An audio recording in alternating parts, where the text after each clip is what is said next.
Good evening everybody. Today we are discussing the questions from AIIMS November 2017. We will move to the first question. Desmosomes are present in which layer? See, this question comes as per this: option A, B, C and D. Now you have to be telling what the answer is. I am sure you know the right one. The options are these 4 layers of epidermis. Now the answer to this is very easy, as we've always been reading desmosomes to be a core part of stratum spinosum. So the answer here becomes stratum spinosum. But the tricky, we've read stratum spinosum as the prickle cell layer, right? These were the cells which are squams, they get adhered to each other due to these desmosomes, and that is how they start appearing. So all these points, these are desmosomes. We've read this for stratum spinosum. This is what makes it the prickle cell layer. So answer here seems to be straightforward, but for a second the point of contention here becomes that what exactly desmosomes are. Desmosomes are intercellular cement. So these are going to join all cells to each other. So the problem with desmosomes is that they are present in every layer.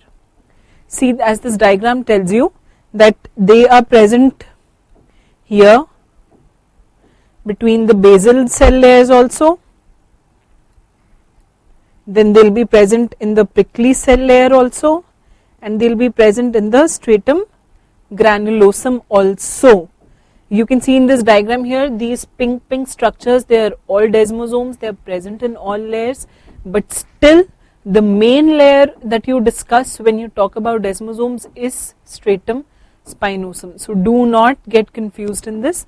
The answer here would be stratum spinosum. Had the option mentioned hemidesmosomes, then what would the answer be? Hemidesmosomes are present between the basal layer and the dermoepidermal junction. So these are the points which adhere the basal cell layer to the dermoepidermal junction. If you draw it here, then these becomes your hemidesmosome, while these stay desmosomes. So the answer for desmosome becomes stratum spinosum, while answer for hemidesmosome, if asked, becomes between basal layer and dermoepidermal junction. So this is about your desmosomes. Now we will read a bit about desmosomes as this is your intercellular cement.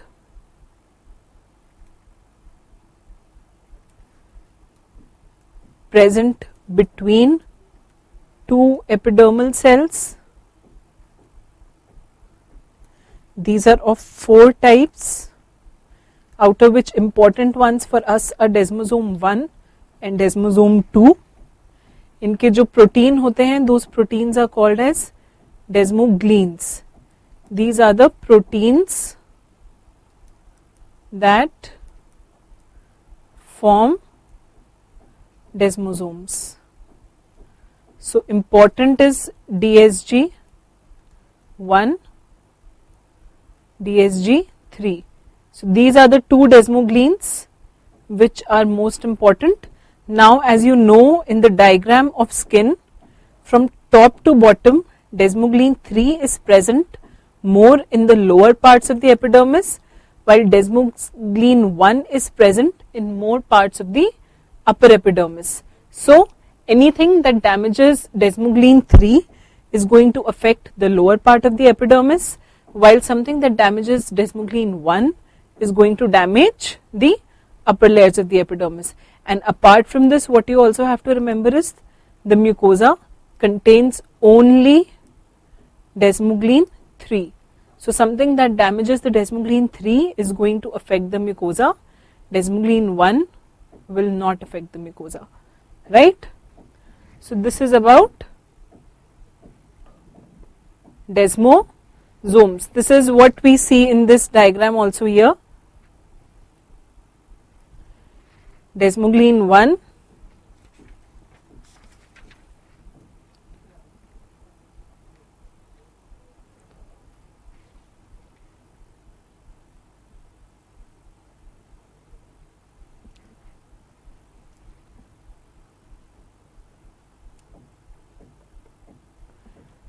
Desmoglein 1, upper layers of the epidermis.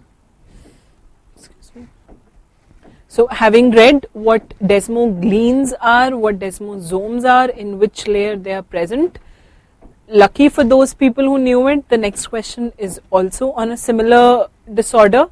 Here the question that they ask is, at what level is the split seen in pemphigus? Pemphigus, as you all know, is an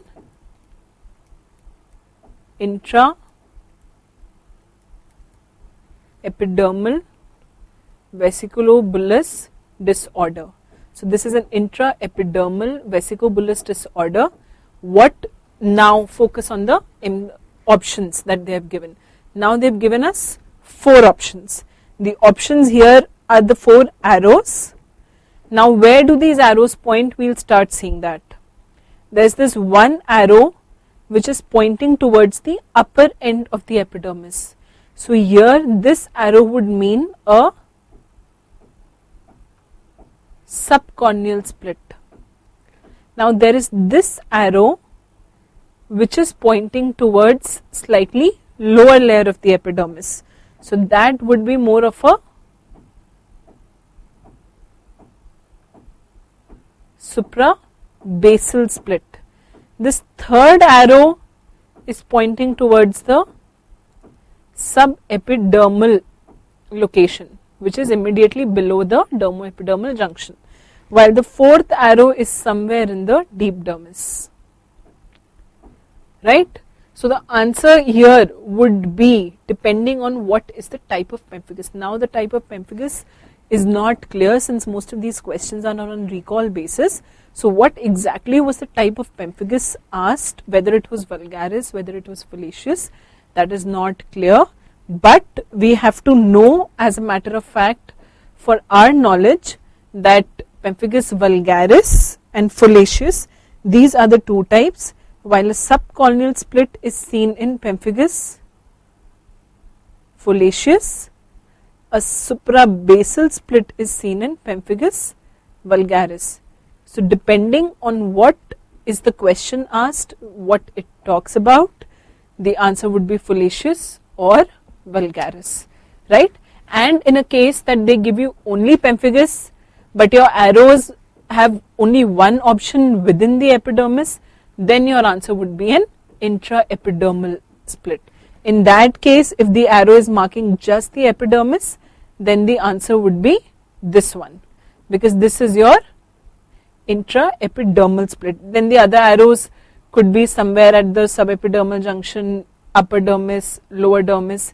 That's a different question that can be framed, while in this kind of a question, the answer would depend on the type of pemphigus. Now moving on from here, we'll just have a quick glance on what would be the image had they given you a proper image and asked you to identify the disorder. Look at this one. In this photograph, what you see is, you see this intraepidermal split. This portion is your intraepidermal split. Now what you see here? You see here the basal layer is intact, then the split is immediately above the basal layer, and rest of the epidermis above is intact. So this image becomes that of a suprabasal split, which is intraepidermal. And if you notice here, slightly there will be a row of tombstone appearance. So both of these combined together give you the answer of Pemphigus vulgaris if they give you an image and ask you to identify, which has been the case in AIIMS last year. Identify the image. Now if they give you this image, in this image we'll again start seeing from here, this is the basal layer, this is intact, stratum spinosum is intact. This is the basal layer intact, spinosum intact. Here the stratum corneum is intact. So where do you see the split? You see the split in this location. So what would be the split? The split is immediately under the stratum corneum. This is a subcorneal split. Where do you see a subcorneal split? You see a subcorneal intraepidermal split in Pemphigus foliaceus. So the answer here would be Pemphigus foliaceus. I hope that is clear to all of you. From here we move on to the next image that they can give you. Then they can give you the image of the DIF. DIF you know is the direct immunofluorescence.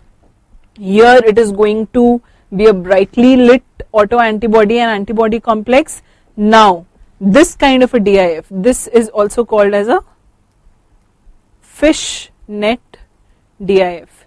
Here there is IgG in the epidermis,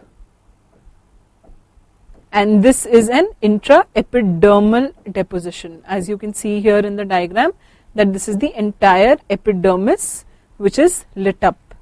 Now this can be seen in both the types of pemphigus, Pemphigus vulgaris, Pemphigus foliaceus, and you can't differentiate between these two based on DIF. That is also an important question. So if they ask you the DIF findings of Pemphigus, you have to know it is fish net deposition of IgG in the epidermis, and if they ask you which of these cannot differentiate, then the answer would be DIF, because this cannot differentiate between Pemphigus vulgaris and Pemphigus foliaceus. Moving on to the next image that they can give you. The next image that they can give you is this one and ask you to identify this. Now in this image what we notice, try to see here, this is your basal layer again, and this is your entire epidermis which is intact above, while it is your dermis here. So this being the split, the location of the split becomes subepidermal. So a subepidermal split with obviously the kind of clinical picture that they will give you. The most common subepidermal split disorder is bullous pemphigoid. So you have to look at the level of the split, you have to see where it is involving epidermis, dermis, and form your answer. Bullous pemphigoid being the most common will be the answer, definitely when combined with the clinical picture of tense blisters on a red or urticated skin associated with pruritus in an elderly male or female. The answer would be bullous pemphigoid. And if they give you a DIF finding with a similar clinical picture, DIF would say IgG and C3 deposition at the dermoepidermal junction. So the DIF of bullous pemphigoid would be IgG and C3 deposition at the dermoepidermal junction. Its histopath would be a subepidermal split. And what are the cells that are seen in the histopath? Eosinophils. So these are the cells that they sometimes can ask you. What are the cells in the split? They are eosinophil. This is the DIF, and the clinical picture is tense bullae on a red skin associated with itching, and the age group would be a elderly. All these things combined with the clinical picture, with the DIF, should help you formulate your answer in such a case. Now if they give you this image, see in this image what you see a you see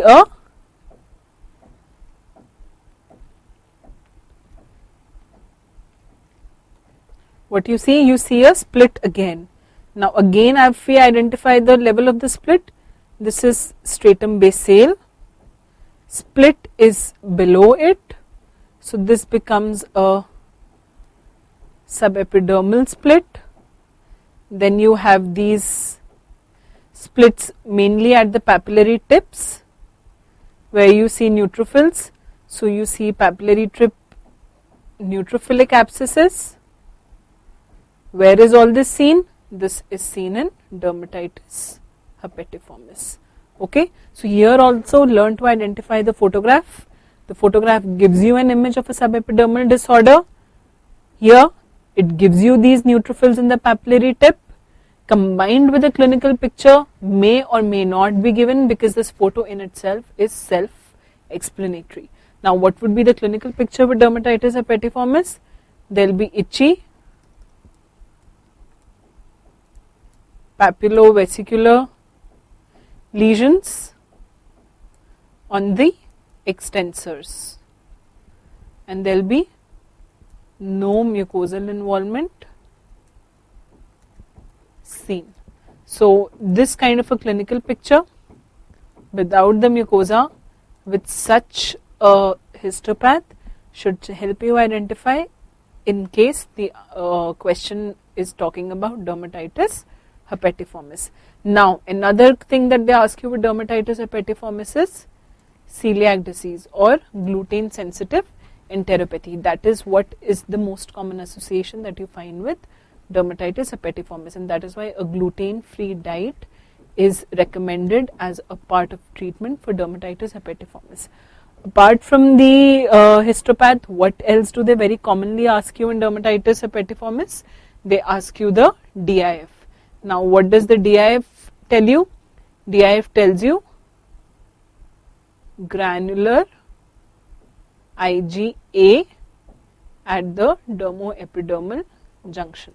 So if you see this photo here, there is a granular, you see it in a long view, you will see IgA deposition like this. So this is a granular IgA. Remember, it is IgA. It is granular IgA at the dermoepidermal junction. This is what they will ask you about this. Now this is linear IgA disease, very simple linear IgA deposition. So histopath is not specific, that has never been asked, but yes, they are in love with the DIF findings of this disease, and despite the name suggesting that there will be a linear IgA deposition at the dermoepidermal junction, this is a very commonly asked question, so do not confuse between this. This is linear IgA disease. Now moving on to the next question. The next question gives you an image and it asks you that the NSAID was taken by a patient for fever. He or she gets a rash after 7 days. What is the diagnosis? Now, what is the diagnosis? What does the image tell you? The image gives you, what does the image give you? Let us see. The image gives you a hyperpigmented lesion around the oral cavity. 1, 2, it tells you that it has happened after NSAID intake. So these two things combined give us a fair idea that this is a drug induced dermatosis. Now if you know the answer, well and good. If you don't know the answer, let us eliminate. Dengue does not look like this. I will show you the photo of what dengue looks like. Chikungunya again does not look like this, and SJS has lesions all over the body covering less than 10% body surface area. That also does not look like this. This is an answer which demands this is a question that demands a fixed drug eruption as its answer.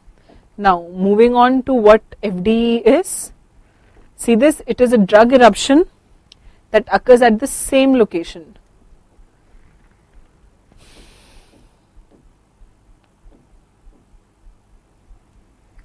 At the same location. A lot of questions about FDE will tell you that the patient takes this medicine, he develops a hyperpigmented rash at the glans penis or at the angle of mouth, and every time he repeats this medication, the rash appears at the same location.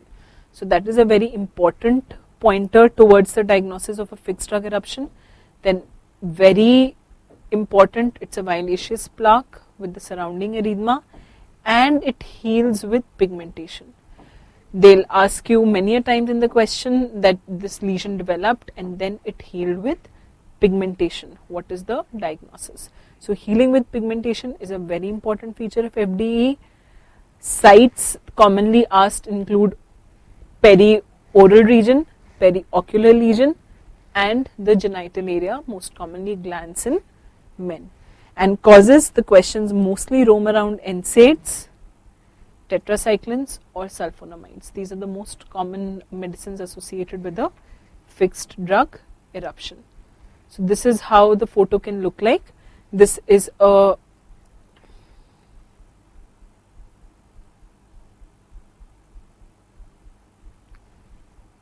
violaceous lesion surrounding erythema, and it is going to heal with pigmentation.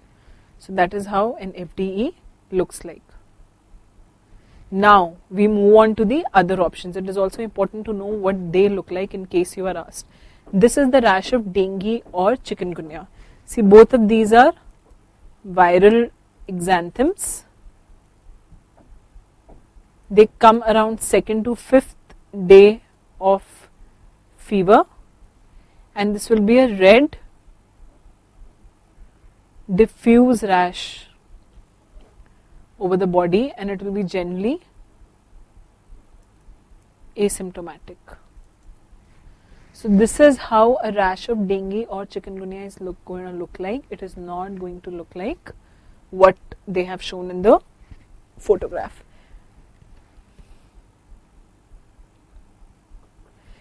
Another important question has not been asked. It has been seen very commonly in chikungunya outbreaks that chikungunya can sometimes have a hyperpigmented rash. So you never know, this could be one of your next questions. Such a photo is given, and the question says the patient had fever plus joint pains, developed such a skin rash which is hyperpigmented. What is the diagnosis? The diagnosis in that case would be chikungunya. Okay.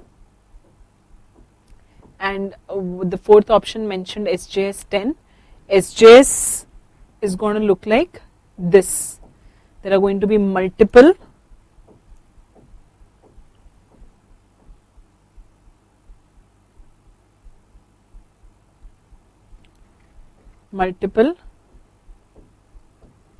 targetoid lesions plus mucosal ulceration plus history of drug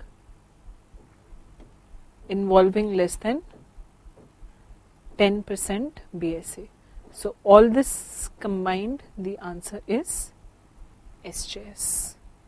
Alright, you can see in the photograph here, in this child, his oral mucosa is involved, ocular mucosa is involved, these two mucosa plus these small lesions on the face, on his body. The answer here is SJS. And another question associated with SJS is the Scotton score. Scotton scoring is done in SJS. Then the next thing that they can ask you about drug reactions is toxic epidermal necrolysis. This is when your lesions involve more than 30% body surface area. They are associated with peeling away of skin in sheets. This is what your question will answer. Plus, obviously, there will be a history of drug intake. So, history of drug intake combined with such a clinical picture of, as you can see, there is peeling away of skin and sheets. This is completely raw and denuded. So, the answer here is toxic epidermal necrolysis.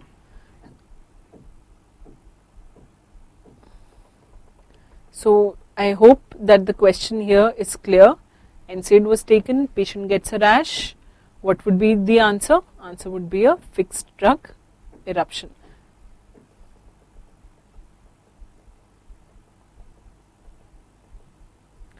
Next question. Next question is Hutchinson's triad includes what? To answer this question, what do you need to know? You need to know 1. What is Hutchinson's triad? 2. where is it seen? Because if you remember either of these, you will be able to answer this question. Now this is a relatively easy question, but in case you have a doubt, you should always try to rule out the other options, where the other options aren't easy either. But we'll start with option D, urethritis, conjunctivitis and anterior uveitis. The answer is reactive arthritis. This is the triad that you see in reactive arthritis. Then chorioretinitis, hydrocephalus and intracranial calcifications. This you see in congenital toxoplasmosis. Cataract, PDA, sensorineural hearing loss. This you see in congenital rubella. And this eighth nerve palsy combined with your notched central incisors and interstitial keratitis is what makes the Hutchinson triad. So the answer for this question would be interstitial keratitis, notched incisors and the eighth nerve palsy. We'll read a bit about congenital syphilis from here. You know that it is a transplacental transmission, happens after 20 weeks of gestation, and this does not have a primary stage. Then there are two types of congenital syphilis, early stage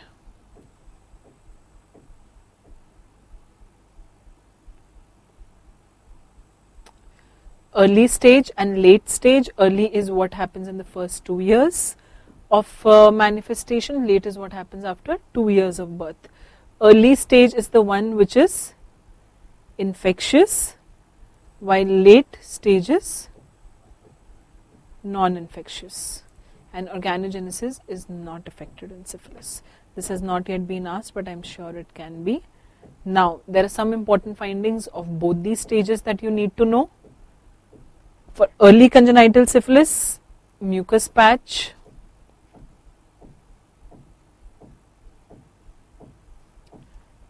the mucus patch and the rhinitic snuffles.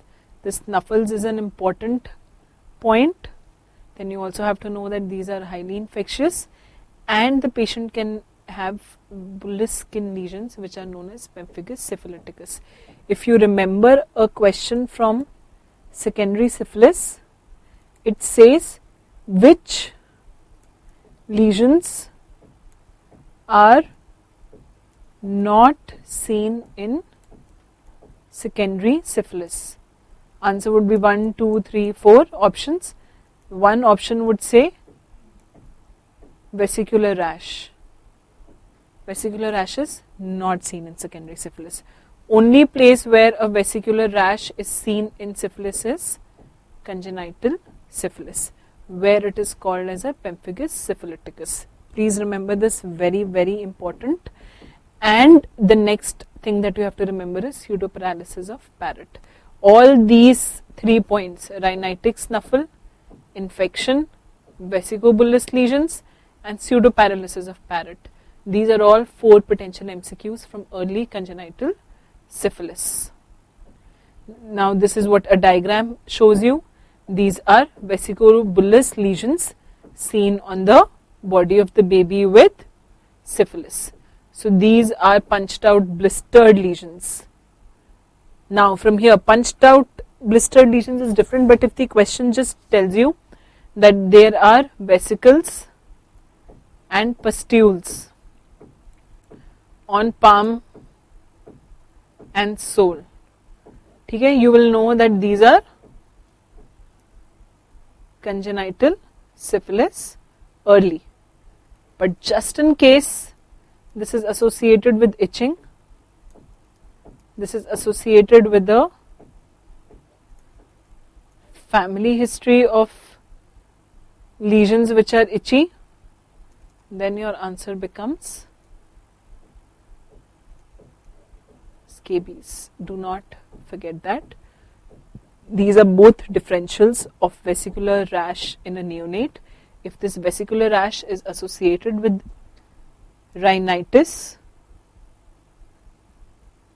then it becomes congenital syphilis, while this rash associated with itching and family history becomes scabies. So both these points you have to remember. Then these are the mucus patches.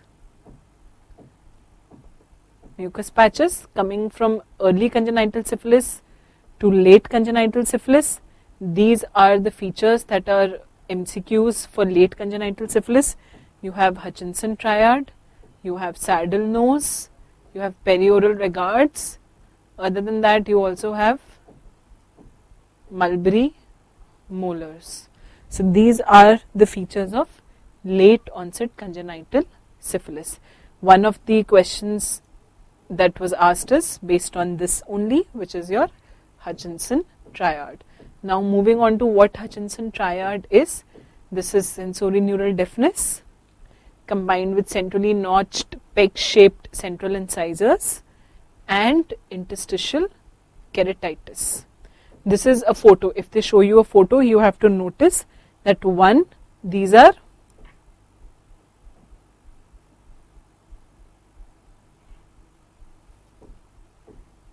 peg-shaped teeth, right?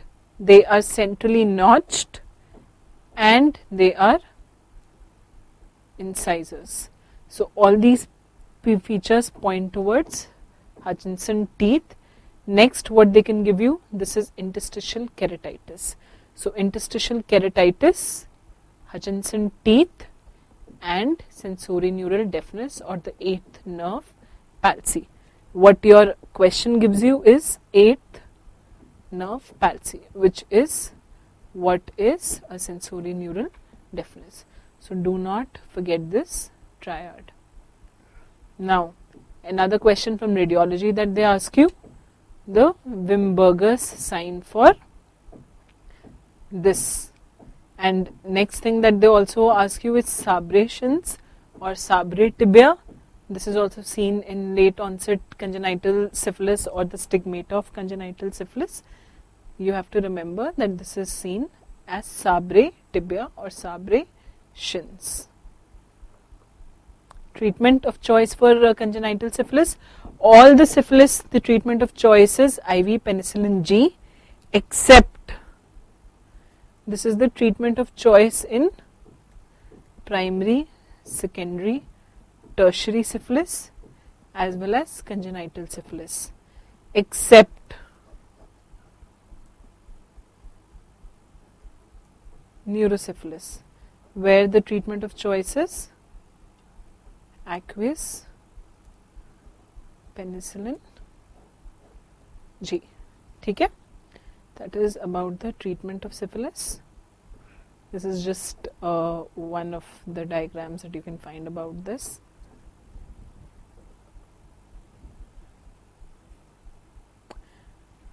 So this is just a repetition of the question. I hope you can make it clear, but along with this, please also remember these triads, they are also questions. This is congenital rubella, this is congenital toxoplasmosis, and this is reactive arthritis. So these are the, and this of course is congenital syphilis. So these are the 4 triads. Please remember, all of them can be potential MCQs. Today they've asked Hutchinson triad. Next the options could be, or next the question could be on congenital rubella also. Now this question, this one's a very tricky question. I'm sure not all of you are aware of the data exactly. Here not just the exact prevalence they want to know, they also want to know whether you know what the definition of prevalence in leprosy is. So that is why these 2 options have been given, A and B. So one thing that you have to first make it clear in order to be answering this question is, what is the definition of prevalence? Here the definition implies to leprosy only. This is not in general of a definition. Here this is the number of cases. This is the total number of cases, both old and new, at any point per 10,000 population. So first and foremost you have to know what the definition of prevalence is. Next you have to know what the answer is. So this is asking you the prevalence on March 31, 2016. The prevalence as per the NLEP report, this is the National Leprosy Eradication Program Annual Report 2015-16, which tells you that the prevalence rate of leprosy on this date was 0.66 per 10,000 population. Now if you notice in the question, the date is not that clear. It could be March 31 or April 1. We've not been able to get the exact date as a recall from the students, but what they are trying to ask you, it is this data only. This is the data which was on record on 1st April 2016.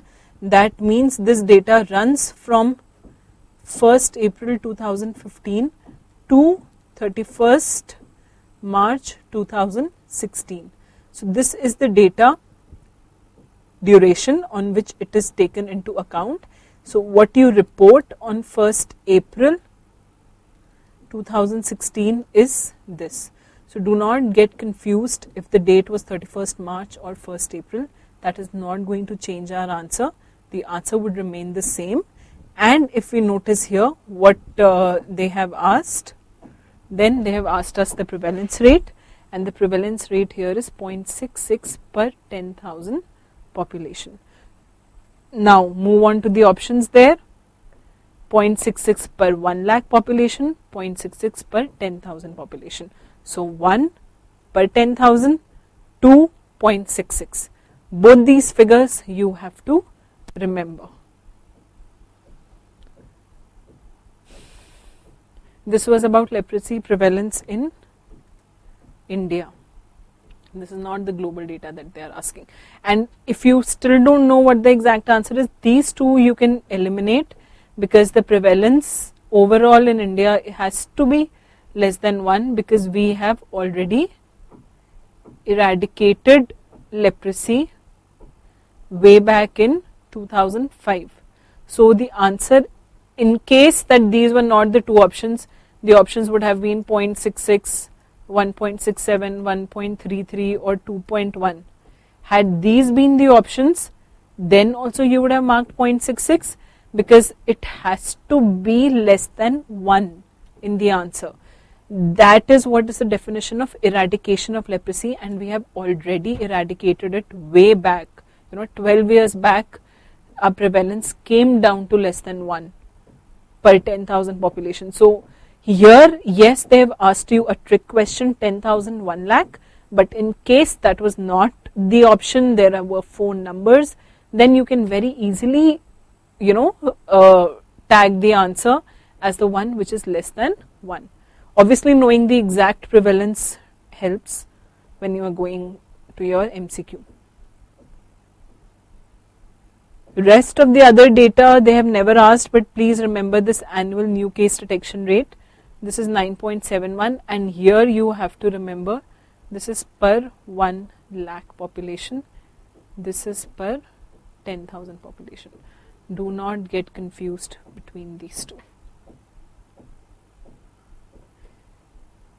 And other points that you have to remember about the leprosy prevalence is they have asked you 1 point about the epidemiology of leprosy. There are other questions also that they can ask you. So this is what I have put here. How many cases have achieved this level of elimination? 34. Here PR is less than 1. However, one state, one union territory, still the prevalence is more than 1. Okay. So remember Chhattisgarh and Dadra and Nagar Haveli as the areas which have still a prevalence more than 1. Now this is the latest data. That data that we've studied in LLEP was 2015 March to 2016 March. This data has been released in September 2017 by WHO. So in your next exam, this could be a potential MCQ since this is the latest data. Supposedly in May exam and January exam, they could be asking you this also. This data again is totally for India. Prevalence they have not given in a percentage wise, but they have given it like this, 88,166. This is important. Number of new cases is important. That is all. So please try to remember this data, and in case you want to remember and something else, then that one more important question would be grade 2 disabilities. That has not been recorded because that has the recent most addition to our program. This is the other number of new cases with grade 2 disability. This they can ask, this they can ask, and this they can ask. So these are the 3. This is your latest data. This is from WHO.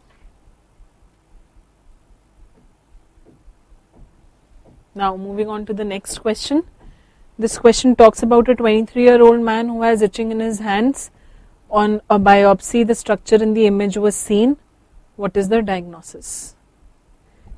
We'll move it in parts. 23-year-old man with itching in hands. Now itching in hands could be because of plenty of causes. Next thing they do is a biopsy.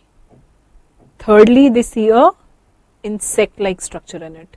So if they see a insect-like structure in it, your third and fourth option are as it is out. Atopic dermatitis is out, contact allergic dermatitis is out, because they are definitely not caused by insects. They are 2 different forms of eczemas. So now what does it narrow down to? It narrows down to scabies or pediculosis, one of these. Now pediculosis is not seen as itching in the hands. Pediculosis is of 3 types. We'll read it, but none of this has this kind of a manifestation. So answer here is scabies. This is your scabies mite. See, this is how it is. This is the main mite. It is generally in a female form which is alive on your body. It has 4 legs, that is 2 pairs. You can see this here, 2 pairs of legs. And what is the name? Sarcoptes scabii var hominis.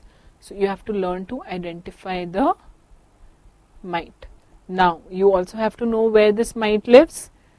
This mite lives in the stratum corneum. That is also another potential question that they ask you, and well, this is very commonly asked. Stratum corneum. This is where this mite lives. And what is the pathognomic lesion of syphilis? That's a burrow. That's a linear mark on the skin. This is where the insect starts at one end, crawls through the skin and moves to this end, lays down the eggs. So this is your burrow. Level of the burrow, stratum corneum. Very, very important.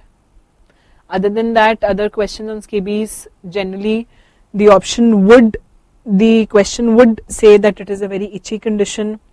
There is intense itching which increases in the night, or there is a nocturnal exacerbation of the itching, and there are itchy papules.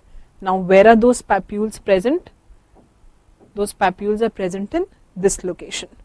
Your finger webs, the wrist, the antecubital fossa, the axilla, then your periumbilical area and the groin area. These are the areas where the lesions of scabies are seen.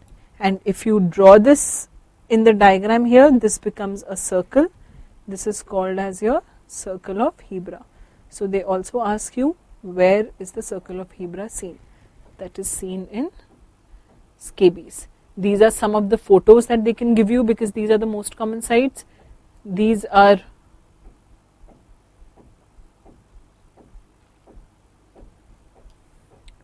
the web of the fingers, again webs, then these are your genital lesions, and obviously they could be at any other flexures of the body. So these are the scabitic papules. And another thing that you have to know is that the mite lives in burrows. Rest papules are just a hypersensitivity reaction, which is the type 4HS. This is also an MCQ, okay? And point to be noticed is if the scabies clinical picture is given in a child, in an infant, then they will have head and neck involvement and they will have vesicles and pustules which will be itchy. This is how the description of scabies in a neonate is going to be given to you in case that question is asked. While there is no scalp or face involvement in adults, while it is seen in infants.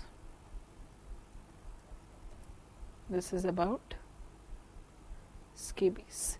Treatment, they ask you permethrin 5% lotion all over the body below the neck, and the oral anti-scabitic drug is ivermectin. Quickly we will go through pediculosis.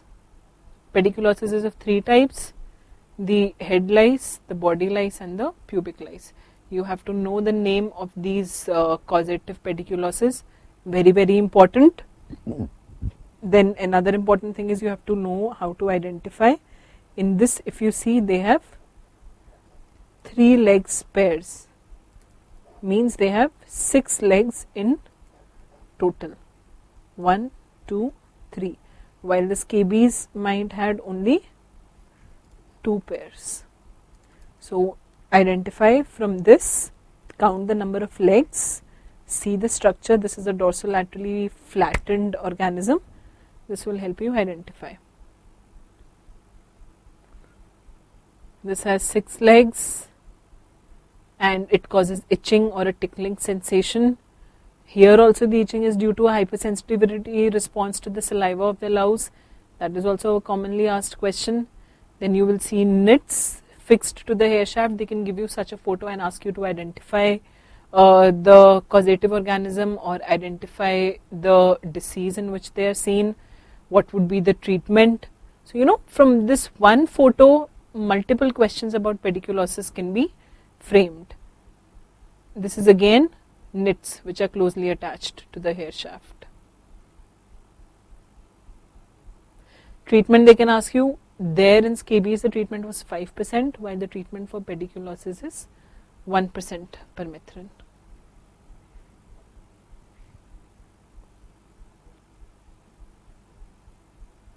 Hand eczema, if in a photo it is given, it will look like this. There are multiple ill-defined plaques with fissures.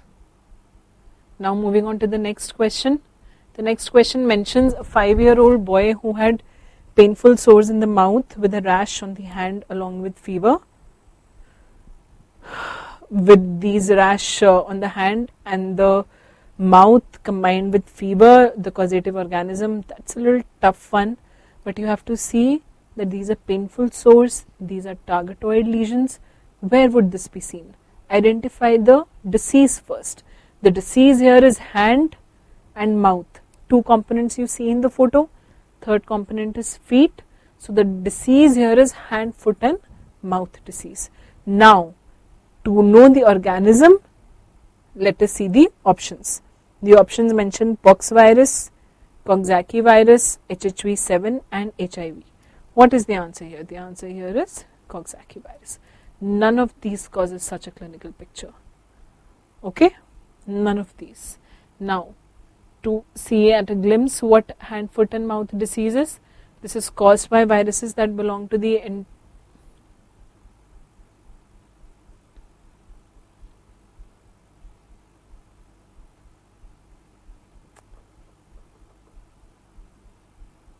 This is caused by the organisms from the enterovirus genera.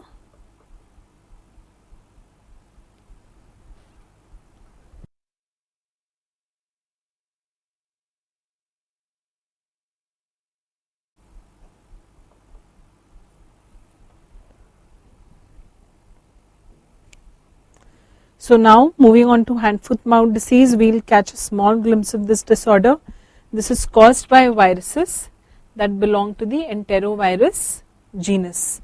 What are the viruses that are there in this? Polio, Coxsackie, Eco or Entero. Either of this could be in the option, but the most common is Coxsackie. In Coxsackie also it is Coxsackie A16, which is the most common cause of your hand, foot and mouth disease. Now, what does hand, foot and mouth disease look like? Hand, foot and mouth disease is accompanied with complaints of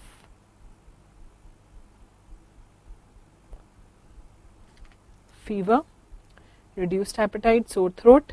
Most important is Herpangina, which are painful sores developing in the back of the mouth. Even the MCQs could be asking about Herpangina. What is Herpangina? What is the causative organism of Herpangina? So that you have to know that the causative organism of Herpangina would also be a Coxsackie virus. It means painful sores in the back of the mouth associated with similar vesicles, blisters or a red targetoid rash on the palms and the soles of the child. This is a self-limiting disorder. It generally stays on for 7 to 10 days and heals on its own. There is no treatment for it. It's a viral disorder. It is self-resolving. So if they give you photos, see in this photo very nicely you see these lesions in the back of the mouth. Then you see these lesions in the back of the mouth. You see these lesions on the palm and on the sole. These could be a papule rash. These could be even vesicles. Or another thing that they can ask you, targetoid lesions. All these three types of rash can be seen on the palms and the soles. Yeah, moving on to the next question. This question talks about a 40-year-old man who had a black color lesion on the left side of his nose which bleeds on itching. What is the diagnosis? Now here, this is, if you look at the image, a relatively easy question to do, but only one point that it puts you in a trick, this is this, that it bleeds on itching. That is a tricky question. Otherwise, adult or an elderly man with the lesion which is on left side of nose, which means it is generally a sun exposed site. These two pointers take you towards a malignancy, right? They take you towards a malignancy. Now what are the malignancies of skin? It could be SCC, it could be BCC, but SCC generally does not look like this. It is more of a BCC kind of a picture. This brings us to the answer of this question as a BCC. Here the image is also helping us. I'll tell you how the image is helping, but first we'll just move quickly through these options. Atopic dermatitis, no. Now if you have to choose between BCC and nevus, let's go and have a look at the image. What does this tell you? This tells you that this is a raised lesion. It is blackish in color, but it has rolled, elevated borders. Very important. Identify the borders here. These are rolled, elevated borders. Okay. Do not miss out on this finding.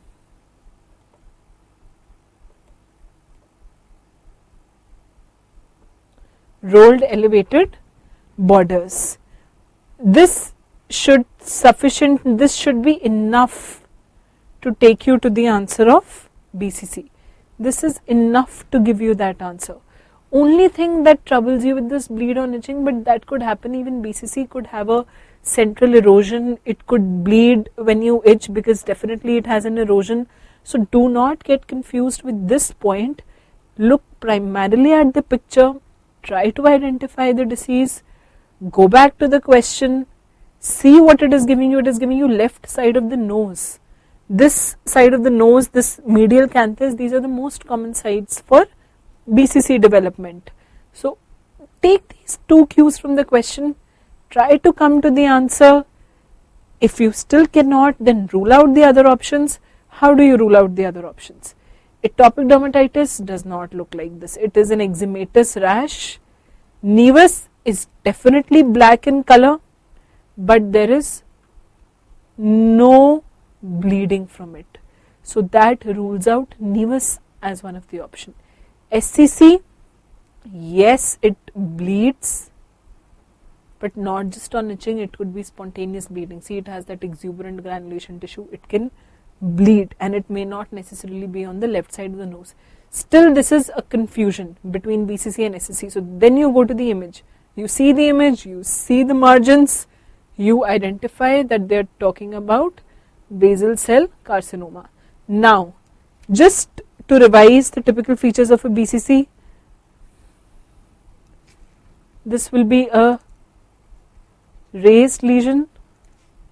It could be pearly, it could be black depending on the type.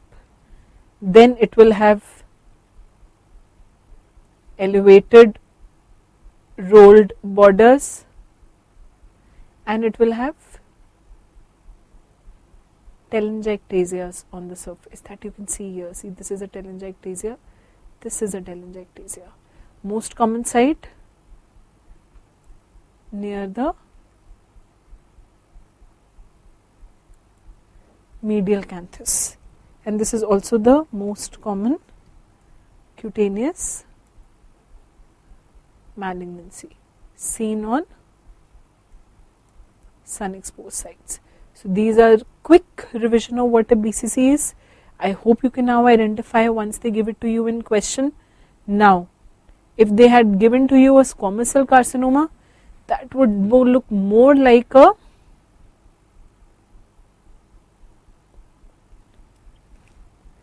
ulcerative growth, or it could be an exophytic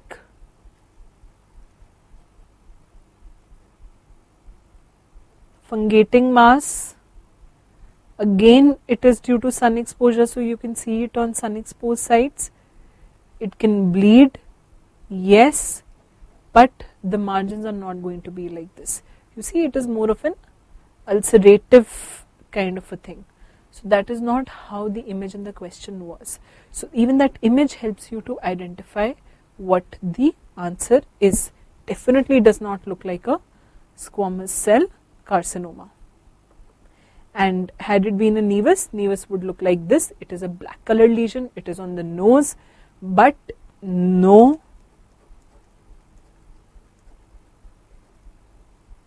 bleeding. So be sure of this thing. Now moving on to the last question that they have asked you in skin. This is treatment of gonococcal and non-gonococcal cervicitis together. Please, please, please read the question properly. Here they are asking you how both these things can be treated together with just one of these options. Very important. If you know the right answer, extremely good. The right answer here is option number 1. Now, how do you know that is the right answer? Well, you go through the CDC guidelines, you go through the WHO, the NACO guidelines, you will know that this is the right answer. Even if you don't know this is the right answer, we will try to eliminate. How do we eliminate? These two options, very nicely, you know that these are the options only for gonorrhea. They are not for non-gonococcal cervicitis. So this is definitely not your answer, this is definitely not your answer. So these two are out. Now you are left either with this or with this. Now how do you come to this conclusion? For this we will have to revisit the CDC guidelines. The CDC guidelines for cervicitis say we will have to visit the CDC guidelines. The CDC guidelines for cervicitis say azithromycin 1 gram plus ceftriaxone or cefixime, both. But in case you are giving one, then you give azithromycin 2 gram stat, right? In that case you give azithromycin 2 gram stat. In case it is resistant to all, then doxy 100 mg. This is both CDC and NACO. Both of them mention this as the treatment. In case of resistant or non-tolerance, you give doxy 100 mg BD for 1 week. So here your answer becomes this or this. Now since this is mentioned before, this is amongst the first line of treatment, this becomes your answer. This is a second line of treatment. So this is not going to be your primary answer. Primary answer will always be the first line option. So if we move back to our options, we see azithromycin,